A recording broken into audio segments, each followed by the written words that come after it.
नमस्कार दोस्तों, मैं आर के दीक्षित, आपका फिजिक्स यंत्रम चैनल में आपका स्वागत है। देखिए, आज मैं स्टार्ट करने जा रहा हूँ 9th क्लास आईसीएसई फिजिक्स की। 9th क्लास आईसीएसई फिजिक्स में चूंकि फर्स्ट चैप्टर जो आपका है वो यूनिट मेजरमेंट से रिलेटेड है। ये आपका बहुत इंपॉर्टेंट चैप्टर है क्योंकि आगे आने वाले कुछ 4 सालों में और उसके बाद भी अगर कॉम्पिटिशन और ग्रेजुएशन की पढ़ाई करते हैं तो आपका ये चैप्टर हमेशा काम आएगा। क्योंकि चैप्टर को पढ़ लेना एक अलग बात होती है, उसके न्यूमेरिकल सॉल्व कर लेना एक अलग बात होती है। न्यूमेरिकल सॉल्व करने में आपका ये चैप्टर हमेशा मददगार रहेगा। यानी कि ये समझ लिए कि इसके बिना आप चैप्टर के न्यूमेरिकल सॉल्व नहीं कर सकते, क्योंकि चैप्टर के न्यूमेरिकल सॉल्व करने में तो यूनिट कन्वर्जन बहुत ज़रूरी होता है और उसके हिसाब से हमें सॉल्व करना भी आना चाहिए कि इंडिसेस क्या होती हैं, पावर को हम कैसे सॉल्व कर सकते हैं। ये सब चीज़ें आपको आना ज़रूरी है। तो इसके लिए आपको ये फर्स्ट चैप्टर बहुत इंपॉर्टेंट है और इसको पढ़ना भी बहुत ज़रूरी है अच्छे से। तो देखिए, यूनिट मेजरमेंट चैप्टर में आपको ये सीखने को मिलेगा कि कैसे न्यूमेरिकल सॉल्व करने के दौरान हम यूनिट को कैसे चेंज कर सकते हैं और इसके बाद राउंड ऑफ कैसे कर सकते हैं, ऑर्डर ऑफ मैग्नीट्यूड कैसे निकाल सकते हैं। और यूनिट मेजरमेंट इतना इंपॉर्टेंट चैप्टर है कि इसके बिना आप न्यूमेरिकल सॉल्व ही नहीं कर सकते हैं। क्यों? क्योंकि न्यूमेरिकल सॉल्व करने की जो सबसे पहली जो चीज होती है, हमें सबसे पहले ये समझना होता है कि न्यूमेरिकल होता क्या है, कैसे उसको समझें, क्या उसमें लैंग्वेज है, और उसके बाद उसको किस सिस्टम के अंतर्गत सॉल्व करना है, एसआई में सॉल्व करना है, सीजीएस में सॉल्व करना है, ये हमें समझना होगा। और इसके बाद अगर यूनिट डिफरेंट है, डिफरेंट सिस्टम की हैं, तो उनको एक ही सिस्टम में बदलने के लिए हमें यूनिट बदलनी पड़ती है, जिसके लिए हम यहाँ पर यूनिट कन्वर्जन पढ़ेंगे। तो यहाँ पर यानी कि आपके पास न्यूमेरिकल सॉल्व करने के पूरे टूल्स यहाँ पर मिलेंगे इस चैप्टर में। अगर ये चैप्टर नहीं पढ़ा आपने सही से तो ये मान के चलिए आपका न्यूमेरिकल पार्ट पूरा वीक हो जाएगा और आगे तक न्यूमेरिकल पार्ट में कोई भी सुधार नहीं होगा अगर इस चैप्टर को नहीं पढ़ते हैं। तो यहां पर हम सबसे पहले यूनिट मेजरमेंट चैप्टर की बात करते हैं। जो चैप्टर है वो क्या है? Unit and measurement.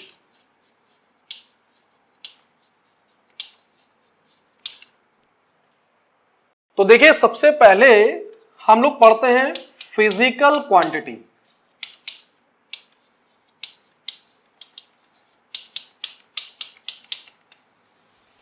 अब ये फिजिकल क्वांटिटी क्या है? देखिए, फिजिक्स की हम बात कर रहे हैं या किसी भी सब्जेक्ट की अगर हम बात करते हैं तो साइंस का मतलब ही है एक्यूरेसी। एक्यूरेसी का मतलब क्या है कि कोई भी साइंस में अगर आपने मान लो आपने ही कोई चीज रिसर्च करी, अगर आपको बताना है दूसरों को तो आप कैसे बता पाओगे? हवा ही नहीं चलता। यहां पर सब चीजें मेजर करके एक्यूरेट मेथड में हमें दी जाती हैं। ठीक, जब तक कोई भी चीज प्रूफ नहीं हो जाती है, साबित नहीं हो जाती है, तब तक उस चीज को सही नहीं माना जाएगा। चाहे वो आइंस्टीन हो, चाहे वो न्यूटन हो, जब तक कि उनकी चीजें सही नहीं मान ली गई कैलकुलेशन के आधार पर, तब तक उनको सही नहीं माना गया। तो यहां पर हमें एक्यूरेसी की जरूरत होती है। अगर आपसे बोल दिया जाए कि दो चीजों में डिफरेंस बताना है, जैसे मान लीजिए एक छोटी रॉड है, बड़ी रॉड है और एक छोटी रॉड है। अब आपको कह दिया जाए कि इसमें डिफरेंस बताइए, तो कैसे डिफरेंस बता पाएंगे? आप कहेंगे कि नहीं, इसकी लेंथ ज्यादा है, इसकी लेंथ कम है, यही बताएंगे। लेकिन अगर आपको लेंथ वर्ड ही ना पता हो, फिर कैसे डिफरेंस बता पाएंगे?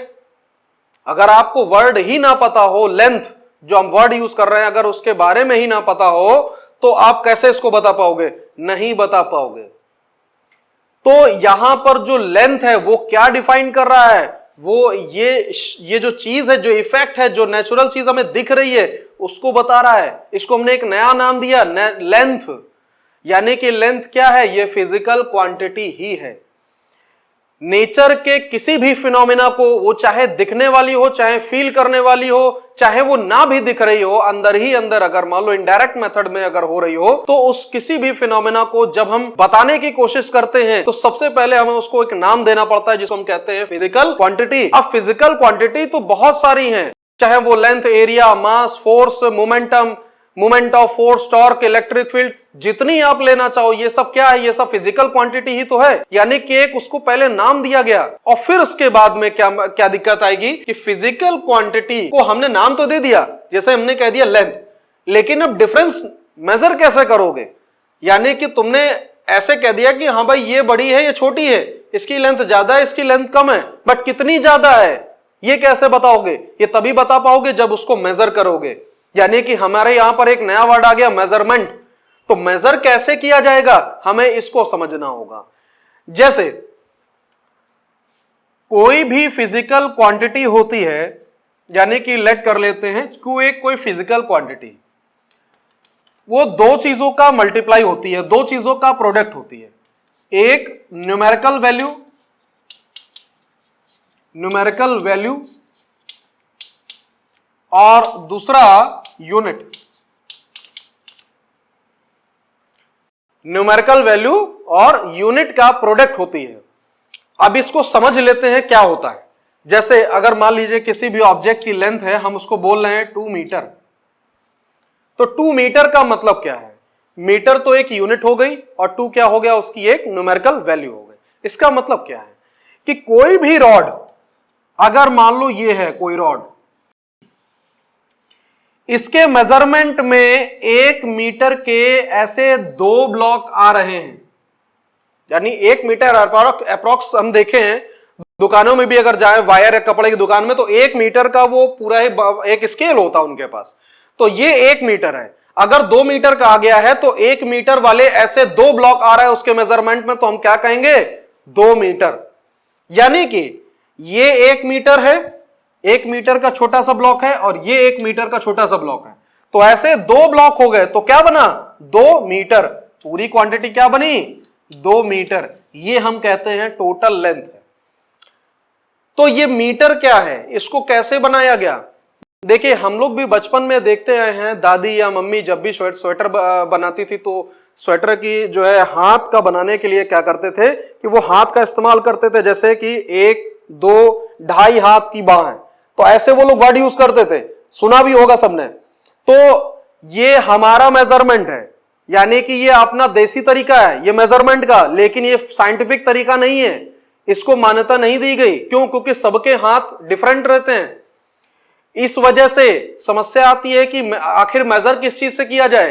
तो इंटरनेशनली जो एक्सेप्टेड हो पाए एक ऐसी वैल्यू, एक ऐसी मिनिमम स्टैंडर्ड वैल्यू जिसको हम अच्छी तरह डिफाइन कर सकें और इंटरनेशनली वो यूज हो सके बिना किसी प्रॉब्लम के, बिना किसी एरर के, उसको हम कहते हैं यूनिट। जैसे सेंटीमीटर हो गया, मिलीमीटर जो कि हम लोग डेली स्केल में यूज करते हैं, स्केल में सेंटीमीटर का ब्लॉक और छोटा सा मिलीमीटर का ब्लॉक हम यूज करते हैं। इसके बाद वर्नियर कैलिपर्स, स्क्रू गेज, ये सब क्या है? ये सब मेजरमेंट के एक्यूरेट साधन हैं। और मीटर स्केल भी होता है, किलोमीटर स्केल होता है। सड़कों की जब लेंथ नापी जाती है तो क्या होता है? किलोमीटर। लेकिन छोटी छोटी अगर साइज नापनी होती तो उसको क्या कहते हैं? सेंटीमीटर और मिलीमीटर में हम लोग मेजर करते हैं। तो ये सब क्या है? ये एक फिक्स यूनिट है जिनको मान्यता दी गई है कि हाँ भाई ये एक्यूरेट है, आप इससे किसी भी चीज को मेजर कर सकते हैं। तो हमारे मेजरमेंट, चाहे वो इंडिया में हो, चाहे वो फ्रांस में हो, चाहे वो अमेरिका में हो, कहीं भी अगर वो चीज को मेजर करेंगे तो वहां पर वैल्यू डिफर नहीं होगी। तो इसीलिए इसको क्या कहा गया? यूनिट। यूनिट कई तरीके की होती है, अभी मैं आगे बताऊंगा यूनिट कितनी तरीके की हो सकती हैं। और इसके बाद अब हम बात करते हैं न्यूमेरिकल वैल्यू की। न्यूमेरिकल वैल्यू ये शो करता है कि किसी भी मेजरमेंट में वो यूनिट कितनी बार आ रही है। जैसे कि ये 1 मीटर एक यूनिट थी, तो 2 मीटर की रॉड में ऐसी 2 ब्लॉक आ रहे हैं, यानी कि ये 2 वैल्यू आ रही है। तो ये 2 क्या हो गया? ये न्यूमेरिकल वैल्यू हो गया। यानी कि अगर हम इसको फॉर्मूले के फॉर्म में लिखना चाहें तो n मल्टीप्लाइड बाई u, यानी कि कोई भी फिजिकल 2 चीजों का प्रोडक्ट होता है, एक न्यूमेरिकल वैल्यू और दूसरा यूनिट। अब देखिए एक बात करते हैं, मान लीजिए लेंथ है 2 मीटर, ये हो गया मीटर वाले ब्लॉक से इसके ऐसे 2 ब्लॉक आ गए। लेकिन अगर इसी रॉड को अगर हम सेंटीमीटर ब्लॉक से मेजर करेंगे तो आएगा 200 सेंटीमीटर। अब देखिए क्या डिफरेंस मिला? रॉड की लेंथ तो चेंज नहीं हो जाएगी, ये 2 मीटर है और ये 200 सेंटीमीटर है, रॉड की लेंथ में कोई परिवर्तन नहीं होगा। लेकिन क्या डिफरेंस मिला? मीटर बड़ी यूनिट होती है, सेंटीमीटर छोटी यूनिट होती है। यानी कि मीटर जो है बड़ी है और सेंटीमीटर छोटी है। इसका मतलब क्या हुआ? न्यूमेरिकल वैल्यू में क्या फर्क आया? देखिए न्यूमेरिकल वैल्यू यहां पर कम है, यहां पर ज्यादा है। यानी कि इससे यह चीज पता चली कि अगर यूनिट को हम बदलते हैं, अगर यूनिट को बढ़ाएंगे तो न्यूमेरिकल वैल्यू छोटी हो जाएगी, और यूनिट को अगर घटाएंगे तो न्यूमेरिकल वैल्यू बढ़ जाएगी। यानी कि यहां से एक रिलेशन और पता चला कि जो न्यूमेरिकल वैल्यू होती है वो इनवर्सली प्रोपोर्शनल होती है यूनिट के। यानी कि हम ये कह सकते हैं N1 U1 equals to N2 U2। इसी तरह से कोई तीसरा अगर ले लेते हैं, मान लो मिलीमीटर का ले लेते हैं, तो 2000 मिलीमीटर हो जाएगा, तो तीसरा सिस्टम हो जाएगा। ऐसे ना जाने कितने सिस्टम बन सकते हैं यूनिट के आधार पर। तो लेकिन वैल्यू वही रहती है, यूनिट बदल देने से न्यूमेरिकल वैल्यू में कमी आ जाती है या बढ़ जाता है। तो ये आवश्यकता के अनुसार हम करते हैं। जैसे कि कहीं पर मान लो बहुत ज्यादा न्यूमेरिकल वैल्यू है, तो उसको हम क्या करते हैं, यूनिट को बढ़ा देते हैं, न्यूमेरिकल वैल्यू को कम कर देते हैं, ताकि हमें आसानी हो लिखने में और बोलने में। अभी इसी के आधार पर कन्वर्जन में पढ़ाऊंगा। तो यहां तक ये हो गया कि numerical value is inversely proportional to unit, यानी कि यूनिट अगर बढ़ाएंगे तो न्यूमेरिकल वैल्यू में कमी आ जाएगी, अगर यूनिट अगर हम कम करेंगे तो न्यूमेरिकल वैल्यू में बहुत ज्यादा हो जाएगा। तो ये होती है फिजिकल क्वांटिटी। फिजिकल क्वांटिटी में दो चीजें होती है, न्यूमेरिकल वैल्यू और यूनिट, और उसके बाद ये एक दूसरे के इनवर्सली प्रोपोर्शनल होती हैं। अब देखिए फिजिकल क्वांटिटी दो तरीके की होती हैं, एक होती है फंडामेंटल और एक होती है डिराइव्ड। अब ये क्या हो गई, दरअसल होता क्या है कि किसी भी वॉल को बनाने में किन चीजों का यूज होता है, बेसिक चीजें अगर एलिमेंट्री ले तो ईंट का यूज होता है, यानी ब्रिक्स का यूज होता है। तो ब्रिक क्या हो गई, फंडामेंटल, और पूरी वॉल क्या हो गई, ये डिराइव्ड हो गई। यानी कि ब्रिक फंडामेंटल है और ब्रिक से ही मिलकर क्या बनता है, वॉल बनती है। देखिए हम सबसे पहले फंडामेंटल क्वांटिटी पढ़ते हैं। Fundamental quantity and units. Fundamental का मतलब ही है बेसिक। ये क्वांटिटी कुछ रखी गई है जो किसी अदर क्वांटिटी पर डिपेंड नहीं करती है, ये सेल्फ डिपेंडेंट है, ये इंडिपेंडेंट है किसी दूसरे पर। देखिए फंडामेंटल कौन कौन सी होती हैं, 7 क्वांटिटी को इसमें फिक्स किया गया है।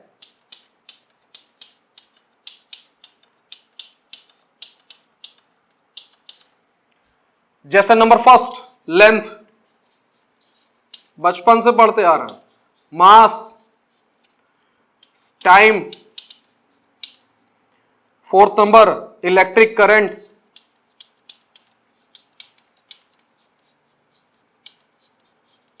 फिफ्थ टेम्परेचर,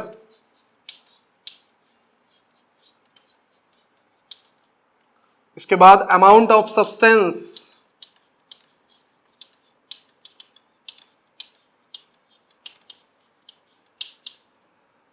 इसके बाद ल्यूमिनस इंटेंसिटी,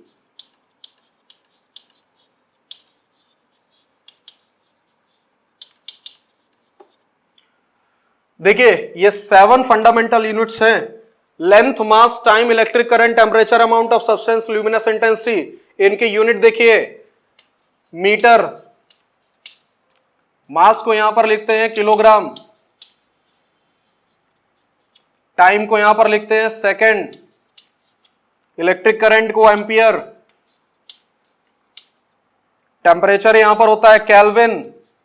ये सब फिक्स यूनिट हैं। अमाउंट ऑफ सब्सटेंस को हम बोलते हैं मोल, 9th में पढ़ा होगा मोल कॉन्सेप्ट। ल्यूमिनस इंटेंसिटी को यहां पर बोलते हैं कैंडेला। अब देखिए जरा, मीटर का शॉर्ट फॉर्म एम, यहां पर केजी, यहां पर small S, capital A, capital के, MOL, और यहां पर CD। तो ये कुछ फंडामेंटल क्वांटिटी है, इनको फंडामेंटल क्वांटिटी कहते हैं और इनको फंडामेंटल यूनिट्स कहते हैं। ये निर्धारित की गई हैं, इसके अलावा इसमें कोई भी हमें परिवर्तन नहीं करना है। ये फंडामेंटल इसलिए है क्योंकि ये हमारी डेली लाइफ में जो कि हम डायरेक्टली इसको मेजर कर सकते हैं, ठीक है, और ये हमारे लिए आसान है। इन्हीं से बाकी चीजें हम बना सकते हैं, ठीक है। जैसे एरिया है, एरिया डायरेक्टली मेजर नहीं कर सकते, एरिया के लिए चाहिए लेंथ और ब्रेड्थ। बात क्लियर है? तो ये हो गई fundamental quantity and fundamental units. अब हम बात करते हैं डिराइव्ड की। देखिए डिराइव्ड का मतलब यहां पर यह है कि वो दूसरी फंडामेंटल क्वांटिटी से मिलकर बनती है। जैसे ये 7 क्वांटिटी है हमारे पास, 7 में से अगर कोई भी अगर यूज करके दो या दो से ज्यादा यूज करके अगर हम कोई क्वांटिटी बनाते हैं तो उनको कहते हैं डिराइव्ड क्वांटिटी, और इसके बाद उनकी यूनिट्स को कहते हैं डिराइव्ड यूनिट्स। देखिए डिराइव्ड यूनिट्स क्या होती है, जैसे अगर हम एरिया की बात करते हैं तो एरिया क्या होता है, लेंथ मल्टीप्लाइड बाई ब्रेड्थ। यहां पर 2 फंडामेंटल आ गई, यहां पर 2 फंडामेंटल आ गए, यानी कि इसकी जो यूनिट बनेगी वो क्या बनेगी, मीटर स्क्वायर या सेंटीमीटर स्क्वायर या मिलीमीटर स्क्वायर। तो यहां पर देखिए ये क्या कहलाएगी, ये डिराइव्ड, यानी कि 2 फंडामेंटल से मिलकर बने, और इसकी यूनिट क्या कहलाएगी, डिराइव्ड यूनिट्स। तो ये होता है। जैसे अगर हम वेलोसिटी की बात करते हैं, वेलोसिटी की अगर हम बात करते हैं तो क्या होता है, distance divided by time, s/t, यानी कि मीटर पर सेकेंड। इसमें भी 2 क्वांटिटी आ रही है। अगर हम एक्सेलरेशन की बात करते हैं तो उसमें 3 क्वांटिटी आ रही हैं। अगर एक्सेलरेशन की बात करते हैं तो उसमें s/t स्क्वायर आ रहा है, तो यहां पर क्या हो जाएगा, मीटर पर सेकेंड स्क्वायर। तो ये हो गई डिराइव्ड यूनिट और ये हो गई डिराइव्ड क्वांटिटी। तो ये हो गया फंडामेंटल और डिराइव्ड के बारे में। अब देखिए जो मेन चीज हमें सीखनी है कि किसी भी न्यूमेरिकल को सॉल्व करने के लिए हमें क्या चीज जरूरी होती है, सबसे पहले उसको पहचानना जरूरी होता है कि हमें किस सिस्टम में सॉल्व करना है। अभी तक हम लोग जो है ज्यादा न्यूमेरिकल भी सॉल्व नहीं किए, 9th 10th है, 9th 10th में उतने लेवल के न्यूमेरिकल नहीं आए, लेकिन अब जो न्यूमेरिकल आएंगे वो आपके लिए बहुत महत्वपूर्ण है। उसकी कैलकुलेशन कैसे की जाएगी और उसमें यूनिट कैसे चेंज कर जाएगी, तो ये सब के लिए आपको ये चैप्टर बहुत सीखना जरूरी है। तो यहां पर क्या होगा कि सिस्टम ऑफ यूनिट्स के बारे में अब हम पढ़ेंगे, यानी कि किस सिस्टम में उस न्यूमेरिकल को सॉल्व किया जाएगा। 4 सिस्टम निर्धारित किए गए हैं। देखिए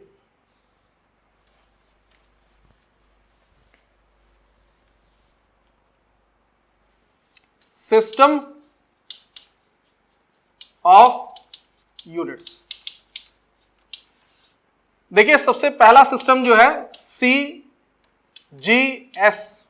सेकंड है MKS, थर्ड है FPS, फोर्थ है SI। देखने में बहुत छोटे हैं। देखिए ये 3 तो एक ही तरीके के, length mass time, length mass time, length mass time. C for centimetre, G for ग्राम,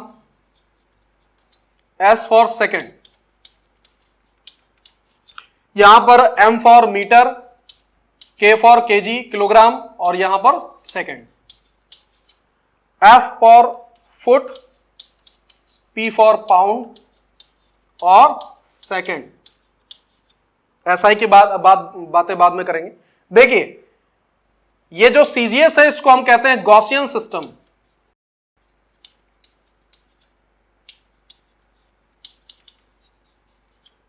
इसके बाद MKS सिस्टम है, इसको मैट्रिक्स सिस्टम भी कहते हैं।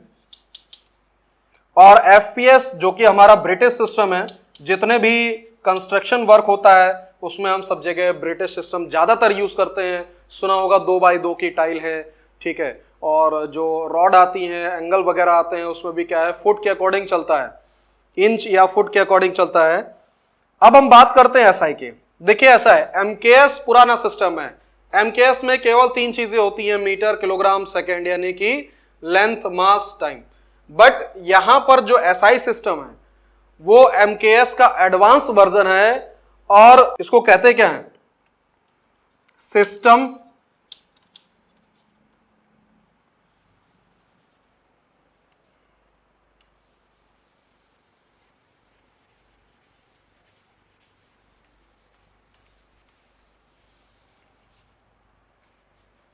देखिए SI सिस्टम के बारे में जानते हैं। SI को हम कहते हैं सिस्टम ऑफ इंटरनेशनल यूनिट्स, या इसका दूसरा नाम भी है इंटरनेशनल सिस्टम ऑफ यूनिट्स। तो देखिए SI मॉडर्न मॉडर्न सिस्टम है ये, हम ज़्यादातर चीज़ें इसी में सॉल्व करते हैं। और एसआई में क्या है कि जो 7 क्वांटिटी अभी मैंने फंडामेंटल में पढ़ाई है, ये वही 7 क्वांटिटी एसआई में आती हैं। जो 7 अभी मैंने फंडामेंटल में पढ़ाई 7 क्वांटिटी और उनकी यूनिट्स, वही एसआई सिस्टम है पूरा का पूरा।